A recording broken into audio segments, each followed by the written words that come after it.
जी हमारे साथ इस टाइम रुस्तमे पाकिस्तान, फ़ख्रे पाकिस्तान की बेटी जो है मरियम झारा मौजूद है।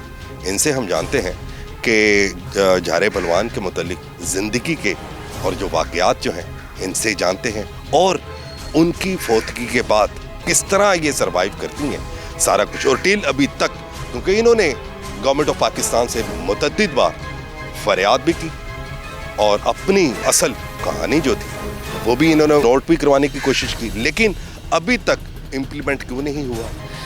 पहली बात तो ये है कि वालिद के बाद ज़ाहिर बात है, आप देखो ना, माँ बाप से बढ़कर कोई नहीं करने वाला।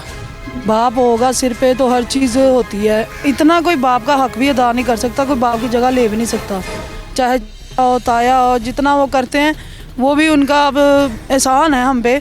लेकिन बात ये कि पहलवानी में इसलिए नहीं ये अखाड़ा बंद कर दिया क्योंकि कोई सपोर्ट करने वाला नहीं है इस चीज़ को। जो छोटे छोटे पहलवान हैं जैसे बन रहे हैं, अच्छी बात है, अल्लाह पाक उनको कामयाब करे। लेकिन हमारे ख़ानदान से सारी पहलवानी आई थी, हमारे ख़ानदान से ही पहलवान शुरू हुई थी। मेरे गामा दादा बू से लेके झारे पहलवान तक ये सारे पहलवान हमारे ख़ानदान के हैं।